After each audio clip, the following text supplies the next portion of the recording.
What's up guys, thank you for watching another video of mine. Now for this one, I'm not going to drag out the intro like I usually do, because if you watch any of my previous videos, you would know that I'm a big Alastor fan. He's easily my favorite in the entire show, and I will be the one to say I feel pretty strongly about how this character should be portrayed. And being that I'm an Alastor fan, you will probably want to know my opinion on that episode. So I'm gonna just get everything I have to say about Alastor off my chest in this video. And don't worry, I'll also be covering episode 3 of season 2. I'll just be talking about episode 4 a lot more. But let's not waste any time and get right into the episode. Episode 4, It's a Deal, is easily the craziest episode in the entire show. Like, there's so much shit that happens in this episode, it honestly felt like 2 episodes. We begin our journey by seeing Alastor still wounded by the attack Adam gave him, with the only thing stopping the bleeding is the stitches. He then gets coffee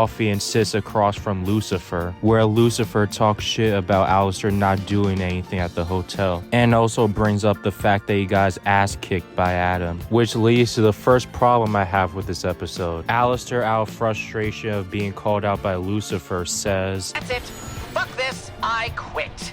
What the fuck? Now you see, I have a little bit of a problem with this. Mainly because that shouldn't be something Alastor says. While cursing is not necessarily something that's above Alastor, him cursing shouldn't be a thing unless it's to make a scene more impactful. And I'm really disappointed in the fact that his cursing is treated like every other character. Now, to be fair, I can kinda understand where they're going with this scene. Because for those who forgot, the reason why Alastor normally didn't curse, at least at the start of the show, is because he wanted to act above everyone else. It was part of his persona. But now that his persona is starting to crack a little because things aren't going his way, he's willing to get down and dirty with his language just like other people. Now I'm sorry, but despite that being said, I still don't like this scene, and I don't like it even more because of the fact that he walks away. Like, this whole scene felt very out of character for him, and I don't understand how they thought this would be a good way for Alastor to quit the hotel. But anyways, Alastor leaves the hotel to go to Rosie's place, and this is where we get to learn everything about Alastor, including the fact that he's under contract to Rosie. Now I will say this was the one thing I got spoiled on because of the leaks that happened last year. I didn't even purposefully look for it, I just saw fan art of it on Instagram. Now for me, I'm not mad that Rosie is the one that has Alastor on the leash, although I do wish they were good friends like we perceived in season 1. I did have suspicions about Rosie and if her kindness towards Charlie was really genuine, so this kind of confirms it was all a ploy for something bigger, although that still leaves us with so many unanswered questions. Now here's a hot take that I know people might flame me for, but if I had to be completely honest with myself, this goes for both Alastor's backstory and the next backstory between Alastor and Vox. I hate to be the one to tell y'all, but I did not like either backstory that much. The main reason why I say this is because the backstories felt too vague, and it still left a lot of questions unanswered. For example, in Alastor's first backstory, all the new information that they give through it is that Alastor is a mixed person, he ran a radio show, he was charming around the ladies, a psychopathic serial killer, did voodoo rituals, made a deal with Rosie to be the strongest sinner in hell, and then died due to being mistaken for a deer. First of all, most of this information that they give us are things we already knew. The problem with these flashbacks is that they do the bare minimum to address Alastor's backstory, and they don't go fully in depth with his character. Like when we were getting the flashback for Alastor, I wish that they went all the way back to his first kill, how and why he managed to acquire voodoo, and how he managed to overcome the social stigmas at the time due to his race through his charismatic nature. And I know I'm probably alone in thinking the backstories weren't good. I just feel like Alastor's character could have been so much more fleshed out through this backstory, but they just ended up doing the bare minimum. But moving on to the song Don't You Forget, which is easily the best song through episode 3 and 4, is basically Rosie describing Alastor as her pet, and at the end of the song she says she won't help Alastor fix his staff or lend him any more power from her, and that he's gonna have to do it all on his own. Because keep in mind, Rosie was the one that made Alastor the strongest sinner in hell and was basically lending him some of her power. And this leads us to such an ironic scene with Alastor being pissed off by the way Rosie treated him and saying that he's not her pet, which is so ironic considering that he called Huss a pet in the last season. And obviously character flaws like this I don't mind because that's part of Alastor's character. He's so ego driven that he'll just warp a situation completely differently from what it actually is. And one more thing before we move on to the next scene. While the backstory is very vague, it does seem to somewhat imply that Alastor was always like this, like he always was a sick-minded person and was evil at heart. Now they still can kind of change this depending on where they want to go with the story, but if this is the route that they're going for, to where Alastor has always been evil and there wasn't a thing that made him this way, he was just generally evil as heart, then I'm fully on board with that because I feel like it will make less sense if something made him this way. And plus, not only would that make him a more intimidating villain, but also it will give Charlie more of a challenge when she tries to redeem him. But regardless, Alastor then gets an idea of what he can do to make things go his way. And apparently that is challenging Vox to a fight and then end up surrendering at the end of it. Now, I'm not gonna lie, this whole fight scene with Alastor and the V's felt like it was unnecessary. And I know that's a hot take, but it's like, couldn't Alastor just surrendered right when Vox appeared? Kind of like that one scene in Lego Batman I'll show you for reference. Get down.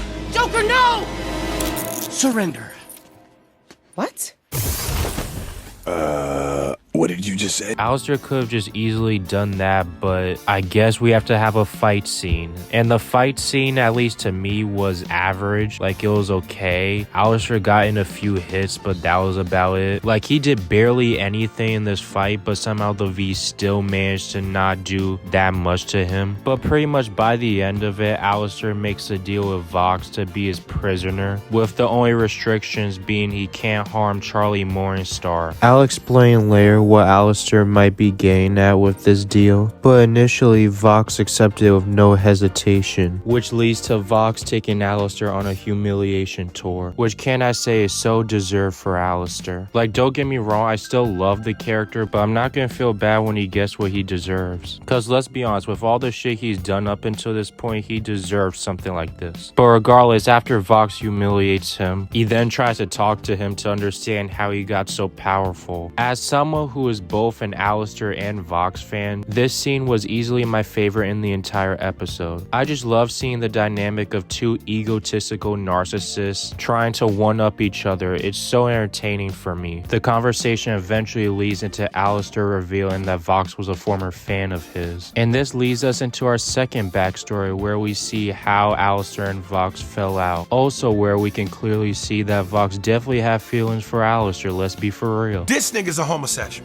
But it gets revealed that the reason why they fell out is because Alastor doesn't do friends, which I'll be honest is kind of a disappointing way to explain their falling out. Honestly expected it to be more of Alastor made Vox who he is today. Like Alastor saw Vox as an up-and-comer growing his power and decided to take him under his wing. And while to Vox and the rest of the people of Hell they were seen as a duo, Alastor saw Vox as an opportunity to grow his status among Hell. Either that or they should have hinted at more that Alastor could tell Vox had feelings for him. And he knew what Vox actually meant when he said he wanted a friendship with Alastor. And once again, I wish they would have taken us all the way back to Alastor and Vox when they first met each other. I don't know why they didn't do that, but it beats me, I guess. We finally get into the last scene of this episode with Alastor trying to intimidate Vox about him potentially winning, but Vox is not buying it and is confident that he's won already. And can I just say, the last line of this scene with Valentino saying they should just get on with each other, that was actually necessary because this frame is insane. But overall, with the episode out the way, let me give my final thoughts with the current state of Alastor's character. These last 4 episodes of season 2 are going to be make or break for Alastor's character, because you guys probably know, but a lot of the internet has been calling Alastor a fraud. And while I do feel like people are jumping the gun a little bit on that term. Part of me doesn't blame them considering how much glaze Alastor got in season 1 when it came to his power scaling. But in general, I feel like the reason why they're portraying Alastor the way they are in season 2 is to demonstrate how Alastor is struggling with his identity now that he's not the most feared person in hell. Is seen in him being easily triggered, is seen in him projected onto Vox when he said he needs the other V's and that he will be nothing without them. I can totally see where they're going for with Alastor's character. I just feel like they need to be really careful of the execution in these last 4 episodes, because the number one thing I want from Alastor going forward is for him to be the next villain for season 3, as I think he will make for the perfect antagonist for Charlie, because unlike Adam and Vox, Alastor would be the most personal villain Charlie would have to face up until that point. And not only that, but it could teach Charlie a hard lesson that not everyone can be redeemed, and that they have to choose whether they want to be redeemed or not, as Vaggie said in season 1. Because if I could give one more hot take for this video, I don't think Alastor needs to be redeemed at all in this show. I just feel like it will fit way more in character for him to